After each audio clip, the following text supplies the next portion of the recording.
Face to పేస్కు స్వాగతం. బహుజన రాజ్యం బీఆర్ఎస్తోనే సాధ్యమని బీఎస్పీ నుంచి బీఆర్ఎస్లో చేరారు ప్రవీణ్ కుమార్ గారు. ఇప్పుడు నాగర్ కర్నూల్ బీఆర్ఎస్ అభ్యర్థిగా లోక్సభకు పోటీ చేస్తున్నారు. ప్రవీణ్ కుమార్ గారు ఉన్నారు, మనతో మాట్లాడదు. సార్ ప్రవీణ్ కుమార్ గారు, బహుజన రాజ్యం కోసం, బహుజనుల ప్రయోజనాల కోసం, బహుజనుల అభివృద్ధి కోసం మీరు బీఆర్ఎస్ పార్టీలో చేరారు. ఐపీఎస్ ఆఫీసర్గా ఉండి మీరు బీఎస్పీలో చేరి ఇప్పుడు బీఆర్ఎస్లో చేరారు. నిజంగా బీఆర్ఎస్తోనే బహుజన రాజ్యం వస్తుందని భావించి ఆ పార్టీలో చేరారా? తప్పకుండా అండి, తప్పకుండా.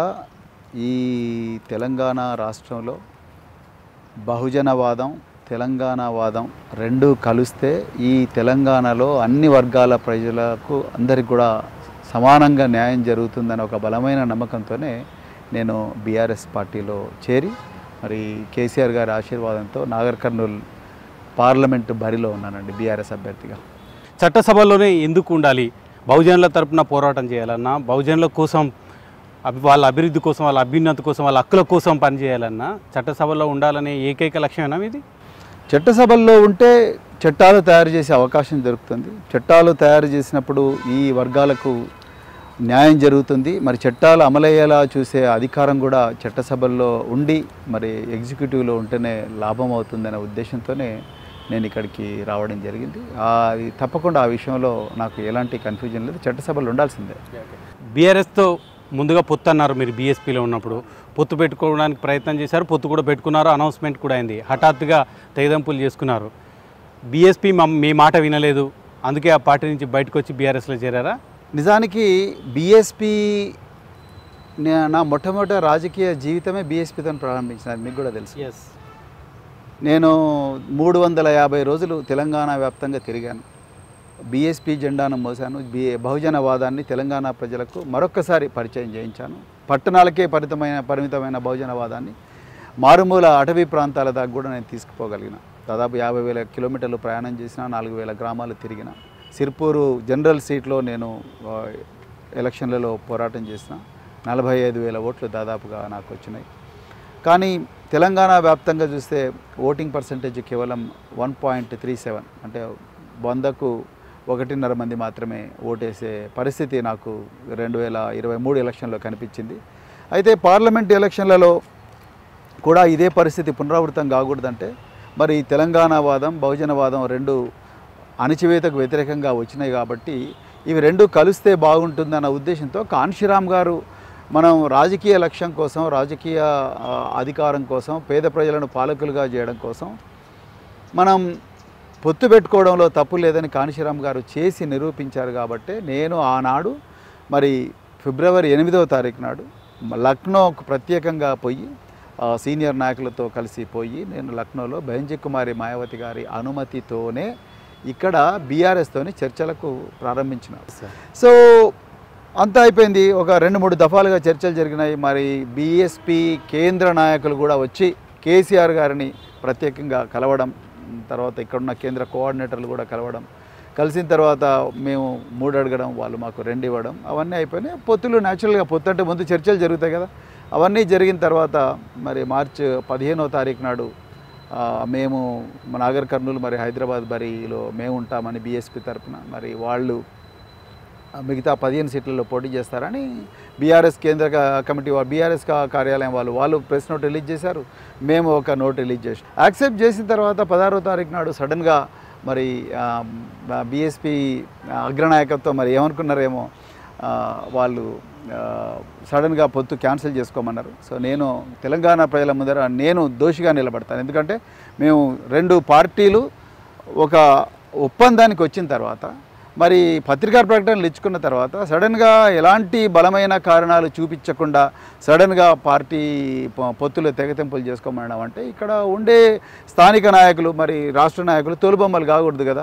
వాళ్ళకు కూడా నిర్ణయాలు తీసుకున్న విషయంలో కొంత స్వతంత్రం ఉండాలి. నేను నా కోసం నిర్ణయం తీసుకోలేదుగా, నేను బహుజన సమాజం కోసమే నిర్ణయం తీసుకున్నాను. సో ఆ నిర్ణయం నాకు వాళ్ళు తీసుకున్న ఈ తెగతెంపుల నిర్ణయం నాకు నచ్చలేదు. అందుకొరకే నేను ఆ పార్టీ మీద దుమ్మెత్తిపోయకుండా, ఆ పార్టీకి ఏమాత్రం నష్టం కలిగించకుండా నేను స్వచ్ఛందంగా అందులో నుంచి బయటకు వచ్చి నా కార్యకర్తలందరితో నాతో పాటు బీఎస్పీలో ఆనాడు జాయిన్ అయిన 1000 మందితో మీటింగ్ పెడితే వాళ్ళందరూ నా మీదనే వదిలేసిండ్రు. అప్పుడు నేను కానీ చాలామంది అసెంబ్లీ ఎన్నికలు అయిపోయిన తర్వాత కాంగ్రెస్ ప్రభుత్వం అధికారంలోకి వచ్చింది. ఎవరైనా ప్రభుత్వం ఎవరైతే నడుపుతున్నారో ఆ పార్టీలో చేరాలనుకుంటున్నారో, మీరు సడన్గా లేదా ఆశ్చర్యపరిచే విధంగా ప్రతిపక్షంలో చేరారు, దీన్ని ఎట్లా చూడాలి? నేను ముందరనే చెప్పాను రమేష్ గారు, తెలంగాణ ప్రజల ప్రయోజనాలు కాపాడగలిగే సత్తా ఇలా తెలంగాణలో బీఆర్ఎస్కే ఉంది. తెలంగాణలో కానీ దేశంలో కానీ బహుజనుల ప్రయోజనాల గురించి మాట్లాడగలిగే సైద్ధాంతిక పునాది మరి బహుజన వాదానికి ఉన్నది. సో అందుకొరకే ఈ రెండు కలవాలి అన్న ఉద్దేశంతో నేను జాయిన్ అయినా. కాంగ్రెస్ పార్టీలో ఎందుకు జాయిన్ కాలేదంటే, కాంగ్రెస్ పార్టీ మోసపూరితమైన వాగ్దానాలు 6 గ్యారంటీలు, తర్వాత మీకు రైతుల రుణమాఫీ కానీ లేకపోతే రైతు భరోసా కానీ, బహుజనుల ప్రయోజనాల కోసం కాంగ్రెస్ పార్టీ గత 50 సంవత్సరాల్లో ఈ దేశంలో చేసింది ఏమీ లేదు. నిజంగా కాంగ్రెస్ పార్టీ ఈ దేశంలో బహుజనుల కోసం ఏమన్నా చేసి ఉంటుంటే ఈరోజు ఈ పార్టీలను వచ్చిండేవి కాదు.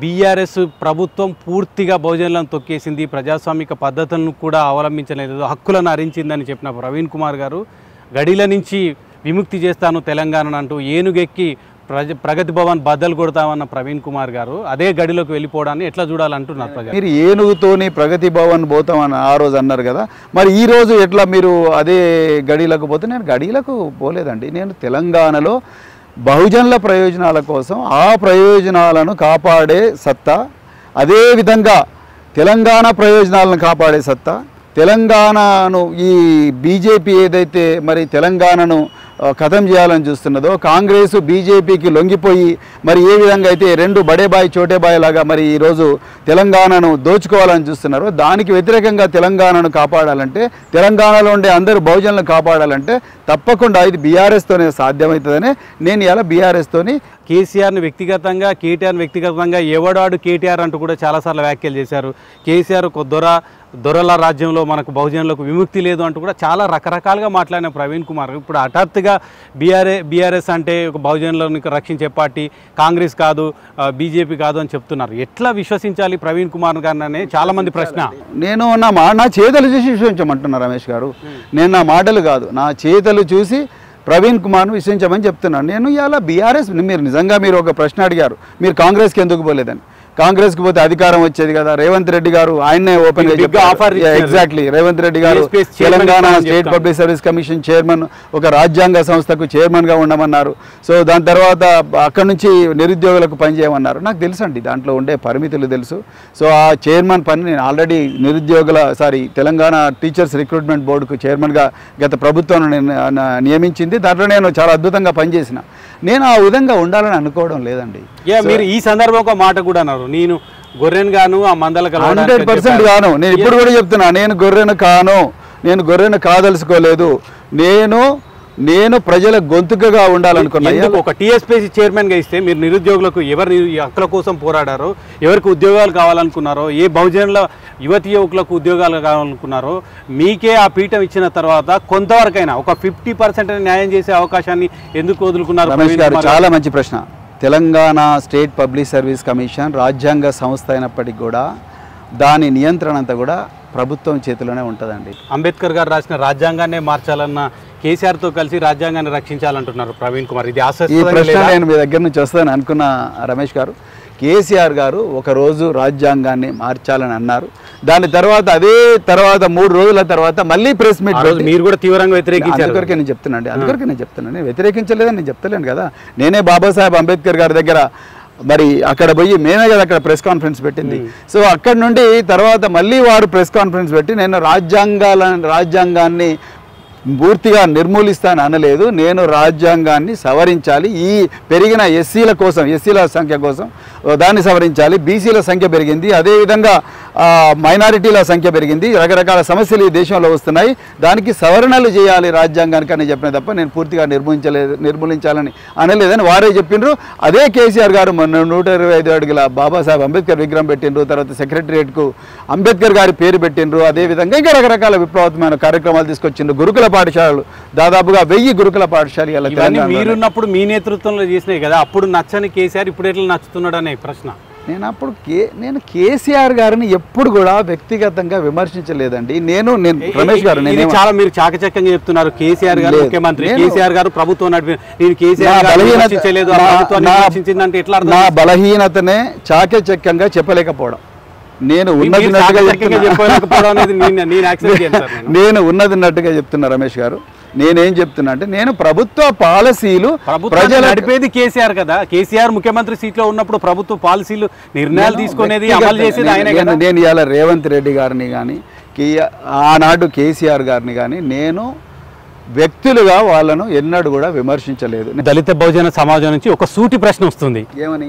దళితుడిని ముఖ్యమంత్రిని చేస్తానని మాట తప్పిన కేసీఆర్ పార్టీలో బహుజన దళిత సామాజిక ఉద్ధరణ కోసం చేరిన ప్రవీణ్ కుమార్ ఎట్లా న్యాయం చేస్తారని చెప్తున్నారు. ఎందుకు చేయలేడండి? ఎందుకు చేయలేడు అంటే ప్రతి దానికి కూడా మనం కంక్లూజన్స్ మనమే డ్రా చేసుకుంటే, నేను దళిత బహుజన సమాజానికి నేను ఒక్కటే చేతులు జోడించి చెప్తున్నా, దయచేసి నన్ను అందరిలా చూడకండి. అదొక్కటే నా రిక్వెస్ట్. నేను ఏ రాజకీయాల్లో రాకముందే నేను ఏ వర్గ పక్షపాతిని, ఏ పీడిత ప్రజల కోసం నా జీవితాన్ని త్యాగం చేయడానికి ప్రయత్నం చేశానో మీ అందరికి కూడా తెలుసు. నేను రాజకీయాలకు వచ్చింది ఇంకా నా ఆలోచన విధానానికి, నా ఆచరణకు మరింత పదునెక్కించి ఇంకా బాగా పనిచేయడానికే నేను వచ్చిన తప్ప నేను ఏదో ఆస్తులు అంతస్తులు అవన్నీ చేసుకోవడానికి రాలేదు. ఇప్పుడు నాకు అవసరం కూడా లేదు. ప్రవీణ్ కుమార్ గారు ఇప్పుడు బీఆర్ఎస్లో చేరారు. కనీసం బీఆర్ఎస్ అధ్యక్ష పదవి అయినా కనీసం ప్రవీణ్ కుమార్ను చూసే అవకాశం ఉందా? నేను మళ్ళీ చెప్తున్నా రమేష్ గారు, నేను పదవుల కోసం రాలేదు. మళ్ళీ చెప్తున్నా, చట్టసభల్లో కూర్చుందామని వచ్చిన. ఓపెన్ చెప్తున్నా, చట్టసభల్లో కూర్చుంటే నేను ఏ ప్రజల కోసం అయితే పోరాటం చేసినో ఆ ప్రజలకు గొంతుకగా మారి అన్ని వర్గాల ప్రజలు, బీసీలు, ఎస్సీలు, ఎస్టీలు, అగ్రవర్ణాల నుండి పేదలు, ఇంకెవరైనా కూడా అందరికి కూడా నేను ఒక గొంతుకగా చట్టసభల్లో కూర్చుంటే నేను చేసే చట్టాల మీద దాని ఇంపాక్ట్ ఉంటుందని ఒక నమ్మకంతో, తెలంగాణ ప్రయోజనాలు కాపాడుతబడతాయన్న నమ్మకంతో, రాజ్యాంగం ప్రమాదంలో ఉన్నది దానివల్ల మళ్ళీ చీకటి రోజులు వస్తాయన్న భయం ఏదవుతుందో ఆ భయాందోళనలు తొలగించడం కోసం, లేకపోతే ఆ రాజ్యాంగాన్ని నిర్మూలించే బీజేపీకి వ్యతిరేకంగా మరి పోరాటం కోసం ఒక చక్కటి అవకాశం చట్టసభలో వస్తుందని నమ్మకంతోనే నేను నాగర్ కర్నూలు బరిలో నిలబడ్డాను. సార్, మీరు నిజంగా రాజ్యాంగాన్ని రక్షించాలనే కోరిక, ఆ లక్ష్యం మీకు కనుక ఉంటే బీఆర్ఎస్ పార్టీ కేవలం ఒక తెలంగాణకు పరిమితమైన పార్టీ, దాంతో రాజ్యాంగాన్ని ఏ విధంగా రక్షిస్తారు? ఈ రోజు బీఆర్ఎస్ పార్టీకి చాలా క్లారిటీ ఉన్నది. కేసీఆర్ గారి నాయకత్వం కానీ కేటీఆర్ గారి నాయకత్వం, they have lot of clarity. So ఈ దేశంలో మనం 10 మంది ఎంపీలున్నా 11 మంది ఎంపీలున్నా మన వాయిస్తోని దేశంలో పాలసీస్ను మార్చొచ్చు పార్లమెంట్లో కూర్చొని అన్న ఒక ఇది ఉంది కాబట్టి ఈరోజు వాళ్ళు రాజ్యాంగాన్ని రక్షిస్తారు, రాజ్యాంగ ప్రయోజనాలు జనాలకు అందే విధంగా చూస్తారనే నమ్మకం అయితే నాకు. ప్రభుత్వంలో ఉన్నప్పుడు కేసీఆర్కు, ఇప్పుడు ప్రతిపక్షంలో ఉన్న కేసీఆర్కు తేడా ఏమైనా కనిపించిందా మీకు? అప్పుడు ఇప్పుడు కేసీఆర్ గారు ఒక్కరేనండి. సో ప్రభుత్వం ఇప్పుడు ప్రతిపక్షంలో నిజంగా ఈ రాష్ట్రంలో పేద ప్రజల గురించి ఆలోచిస్తున్న వ్యక్తి ఎవరైనా ఉన్నారంటే కేసీఆర్ గారు అండి. నిజంగా చెప్తున్నా, నిజంగా కాలు ఇరిగిపోయింది పాపం. నేను కూడా వారిని 2-3 సార్లు కలిసి అదృష్టం కలిగింది, అవకాశం వచ్చింది. సో కాలు ఇరిగింది పాపం. కాలు ఇరిగితే కూడా కట్టెబట్టుకొని తండలలకు లేకపోతే గుట్టలకు నడుచుకుంటా పొలాలకు పోయి నడుచుకుంటా ఒకవైపు మరి తెలంగాణ మాజీ ముఖ్యమంత్రి, తెలంగాణ తొలి ముఖ్యమంత్రి, ఇప్పుడు తెలంగాణ మాజీ ముఖ్యమంత్రి కేసీఆర్ గారు పోతా ఉన్నారు బస్సులో. మరి ఇప్పుడున్న ముఖ్యమంత్రి గారు అదే తెలంగాణలో మరి 3,33,000 రూపాయల జీతం తీసుకుంటూ నెలకు వలబట్టుకొని ఎక్కడెక్కడ బీఆర్ఎస్ నాయకులు దొరుకుతారు, ఎక్కడెక్కడ ఇంకా వేరే పార్టీల నాయకులు దొరుకుతారు, వాళ్ళని తీసుకొని కాంగ్రెస్లో చేరదాము సో అని చెప్పి కడియం శ్రీహరి గారు లాంటి వాళ్ళను, కేకే లాంటి వాళ్ళను, ఇంకా రంజిత్ రెడ్డి లాంటి వాళ్ళను, ఇంకా రకరకాల నాయకులను వీళ్ళందరినీ కూడా తీసుకొని వాళ్ళ పార్టీలో కలుపుకునే ప్రయత్నంలో ఉన్నారు. ఇక కోమటిరెడ్డి వెంకటరెడ్డి గారు అయితే బాహాటంగానే ఓపెన్ చెప్తున్నారు, ఈ సన్యాసి కబుర్లు చెప్పకండి రైతులు గీతులు అని, మేము క్రికెట్ మ్యాచ్ చూడాలని అంటున్నారు. అంటే నేను ఏమంటున్నా అంటే వీళ్ళకి నిజంగా చిత్తశుద్ధి లేదు రమేష్ గారు. అందువల్లనే ఇలా ప్రాంతీయ పార్టీ అని చూడకుండా ఒక బలమైన పోరాటాల చరిత్ర ఉన్న పార్టీ మరి బీఆర్ఎస్ పార్టీ. తప్పకుండా దీనివల్ల దేశ ప్రజలకు, రాష్ట్ర ప్రజలకే కాదు దేశ ప్రజలకు కూడా లాభం జరుగుతుందనే నమ్మకం. మీరు పార్టీ ఫిరాయింపుల గురించి మాట్లాడారు. కేసీఆర్ గారు 88 మంది ఎమ్మెల్యేలు ఉన్నప్పుడు పార్టీ ఫిరాయింపులు ప్రోత్సహించారు, ఇతర పార్టీలను విలీనం చేసుకున్నారు. అప్పుడు లేని తప్పు ఇప్పుడు మీకు ఎట్లా కనిపించిందని అడుగుతున్నాను. నేను అప్పుడైనా యాక్షన్ తీసుకోమంటాను, ఎప్పుడైనా పార్టీ ఫిరాయింపులకు వ్యతిరేకం అండి. నేను అది ఎవరు చేసినా తప్పే. తప్పకుండా ఇది ఇవాళ మరి బీఆర్ఎస్ పార్టీ నాయకులు 3 తీసుకున్నారు కదా, మరి బీఆర్ఎస్ పార్టీ ఇవాళ స్పీకర్ గారికి అప్లికేషన్ ఇచ్చింది కదా, మరి ఎందుకు తీసుకోవడం లేదు? అదే సేమ్ నువ్వు నేర్పిన విద్య నీరజాక్షి అన్నట్టు వాళ్ళు ఏం చేశారో మేమే అదే చేస్తాం. పార్టీ అది అట్లా అంటుందా కాంగ్రెస్ పార్టీ? మరి ఆ విధంగా ఇది ప్రజాపాలన ఎట్లయితే ఇది ప్రతీకార పాలన. ప్రవీణ్ కుమార్ గారు, మీరు కూడా ఒక అధికారిగా పనిచేశారు, సీరియస్గా మీకు ప్రభుత్వ పాలన గురించి తెలుసు. కేవలం 4 నెలల కాలంలోనే మీరు అన్నీ కూడా 4 రోజులలోనే చేయవచ్చు రమేష్ గారు. నేను మళ్ళీ రిపీట్ చేస్తున్నా, తెలంగాణ ప్రజలకు చేతులు జోడించి చెప్తున్నా, ఈ 100 రోజుల పాలన, 100 రోజుల లోపలనే అన్ని గ్యారంటీలు, ఒక్కొక్క గ్యారంటీకి ఒక్కొక్క రోజు అనే ఏదైతే ఉందో అది కేవలం డ్రామా మాత్రమే, అది మోసపూరిత వ్యవహారం మాత్రమే. నేను మళ్ళీ చెప్తున్నా, తెలంగాణ ప్రభుత్వానికి చిత్తశుద్ధి ఉంటే వారం రోజుల లోపలనే చాలా విషయాలు చేయవచ్చు. మీరేమో బీఆర్ఎస్లోకి వచ్చారు, బీఆర్ఎస్ నుంచి చాలా మంది నేతలు బయటకు వెళ్ళిపోతున్నారు, ఇతర పార్టీలో చేరుతున్నారు. చాలా ధన్యవాదాలు. తెలంగాణ ప్రజల కోసం ఈ ఆన్సర్ నేను చాలా క్లియర్గా చెప్పాలనుకుంటున్నా. మళ్ళీ చెప్తున్నా, ఈరోజు బీఆర్ఎస్ పార్టీ నుంచి బయటికి పోయే వాళ్ళందరూ కూడా స్వార్థపరులు, గొర్రెలని కూడా అన్నారు మీరు. గొర్రెలు, అలాంటి గొర్రెలకే కేసీఆర్ గారు అవకాశం కల్పించారు. వాళ్ళు స్వార్థపరులు, అదే విధంగా వాళ్ళ అవకాశవాదులు. వాళ్ళు సంపాదించుకున్న అక్రమ ఆస్తులను కాపాడుకోవడం కోసం, నిరంతరం అధికారాన్ని అనుభవించడం కోసం, నిరంతరం వాళ్ళు మాత్రమే సుఖంగా ఉండాలనుకోవడం, వాళ్ళ పిల్లల కోసం ఇంకొక రాజమార్గం వేయడం కోసమే వాళ్ళందరూ కూడా పోతున్నట్టుగా నాకు అనిపిస్తున్నది. ఉన్నత ఆశయాల కోసం మీరు బీఆర్ఎస్ పార్టీలో చేరి నాగర్ కర్నూలు నుంచి కాంటాక్ట్ చేస్తున్నా. నాగర్ కర్నూలు ప్రజలకు కూడా చాలా కోరికలు ఉంటాయి. స్థానికంగా ప్రవీణ్ కుమార్ గారు గెలిస్తే మాకు ఏం చేస్తాడు, ఏం అభివృద్ధి చేస్తాడనే ఒక లక్ష్యం కూడా వాళ్ళు ఎంచుకుంటారు మిమ్మల్ని గెలిపించాలంటే. నేను నాగర్ కర్నూలులో పుట్టిన బిడ్డను, అదే తుంగభద్ర నది, కృష్ణా నది నీళ్లు తాగి పెరిగిన బిడ్డను, అదే నల్లమల అడవుల్లో మరి 8వ తరగతి వరకు కూడా కరెంటు లేకపోయినా చదువుకున్న బిడ్డను. సో నాకు ఆ ప్రాంతంలో ఉండే భౌగోళిక స్థితి కానీ, లేకపోతే ఆ ప్రాంతంలో ఉండే ప్రజల పరిస్థితుల మీద స్పష్టమైన అవగాహన ఉంది. మా అమ్మ నాన్న వాళ్ళందరూ అక్కడే పుట్టి వాళ్ళు అక్కడే ఉద్యోగాలు చేసిండ్రు. సో ఎంతోమంది వేల మంది విద్యార్థులను వాళ్ళు చదివించారు. నేను కూడా గురుకుల పాఠశాల సెక్రటరీగా మరి 10 లక్షల మంది విద్యార్థులను తెలంగాణ వ్యాప్తంగా చదివించడంతో పాటు నాగర్ కర్నూలు పిల్లలు కూడా చాలామంది చదివించిన. సో నాగర్ కర్నూలులో మరి అచ్చంపేట కానీ, లేకపోతే కల్వకుర్తి కానీ, లేకపోతే నాగర్ కర్నూలు కానీ, లేకపోతే వనపర్తి, కొల్లాపూరు, గద్వాల, అలంపూరు, వీళ్ళు అంతా కూడా ప్రధానంగా వ్యవసాయ ఆధారిత ప్రాంతం. అది దానికి రకరకాల వ్యవసాయ ఆధారిత పరిశ్రమలు చేయించవచ్చు. తర్వాత వనపర్తి నుంచి మాచర్ల వరకు రైల్వే మార్గాన్ని నిర్మించవచ్చు, జాతీయ రహదారులు నిర్మించవచ్చు, కృష్ణానదికి మీద వంతెనలేసి ఆంధ్రప్రదేశ్కి కూడా ఇంకా చేసి కనెక్టివిటీ బాగా పెంచవచ్చు. అదేవిధంగా నిరుద్యోగులకు వనపర్తి అనేది ఒక పెద్ద ఎడ్యుకేషన్ హబ్. నాగర్ కర్నూలు కూడా ఇప్పుడు ఎడ్యుకేషన్ హబ్ అయింది. మెడికల్ కాలేజ్ వచ్చినాయి, ఇంజనీరింగ్ కాలేజ్ వచ్చినాయి, అగ్రికల్చర్ కాలేజ్ వచ్చినాయి. రేపు సైనిక్ స్కూల్స్ తీసుకురావచ్చు, నవోదయ పాఠశాలలు తీసుకురావచ్చు, తర్వాత కేంద్రీయ విద్యాలయాలు తీసుకురావచ్చు, ఇంకా ఎన్నో యూనివర్సిటీస్ కూడా తీసుకురావచ్చు. అదేవిధంగా కేంద్ర ప్రభుత్వ స్కీమ్స్ అన్నిటికి కూడా నాగర్ కర్నూలు అనేది ఒక పైలట్ ప్రాజెక్టు కావచ్చు, కోడింగ్ అకాడమీస్ పెట్టవచ్చు, ఇంకా రకరకాల కార్యక్రమాలు నాగర్ కర్నూలులో చేయవచ్చు. అన్నిటికన్నా ముఖ్యంగా నేను నాగర్ కర్నూలు ప్రజల గొంతుకగా పార్లమెంటులో ఉండబోతున్నాను. నేను ఎందుకు ఈ విషయం చెప్తున్నా అంటే, నాకన్నా ముందు ఎంపీగా పనిచేసిన పోతుకంటి రాములు గారు 283 రోజులు పార్లమెంట్ జరుగుతాయి గత 5 సంవత్సరాల్లో. ఇప్పుడు కూడా వారే సెట్టింగ్ ఎంపీ. 220 రోజులు ఈయన పార్లమెంట్ అటెండ్ అయితే ఆయన అడిగిన ప్రశ్నలు కేవలం 6. ఈ కేవలం 6 ప్రశ్నలు అడిగే పోతుగంటి రాములు గారు కావాలా? ఏమీ అధికారం లేకుండా. మరి అదేవిధంగా మీకు పోతుగంటి రాములు వారి అబ్బాయి ఒక జెడ్పీటీసీ అయిన భరత్ ప్రసాద్ కావాలా? లేకపోతే మరి కేవలం హోదా కోసమే, ప్రోటోకాల్ కోసమే మరి నాగర్ కర్నూలు పట్టుకొని ఖమ్మంలో పుట్టి మరి నాగర్ కర్నూలుకు వచ్చి నాగర్ కర్నూలులో పోటీ చేస్తున్న మల్లు రవి గారు కావాలి? మరి ఆ ప్రజలు ఎవరిని కోరుకుంటారనేది మరి వాళ్ళే డిసైడ్ చేయాలి. నేనైతే మాత్రం నాగర్ కర్నూలు ప్రజల గొంతుకుగా అక్కడే ఉంటూ వాళ్ళందరి జీవితాలకు మరి న్యాయం చేయాలని చెప్పేసి నేను అభిలషిస్తున్నా. తప్పకుండా అవకాశం మరి నాగర్ కర్నూలు ప్రజలు ఇస్తారని అనుకుంటున్నాను. అదేవిధంగా మరి నాగర్ కర్నూలు ప్రజల్లో ఇంకొక భయం కూడా ఉన్నది. ఇప్పుడున్న అధికార పార్టీ పెద్ద ఎత్తున కూడా మరి పోలీసు వ్యవస్థను వాడుకుంటూ, అధికార యంత్రాంగాన్ని వాడుకుంటూ వాళ్ళని అణిచివేసే ప్రయత్నాలు కూడా చేస్తూ ఉన్నది. కొల్లాపూర్ ప్రాంతంలో ప్రత్యేకించి కార్యకర్తల మీద అక్రమంగా కేసులు కూడా అవుతూ ఉన్నాయి. వాళ్ళందరికీ కాదు, పేద ప్రజలందరికీ కూడా మరి నేను ఒక పోలీస్ అధికారిగా 26 సంవత్సరాలు పనిచేసిన.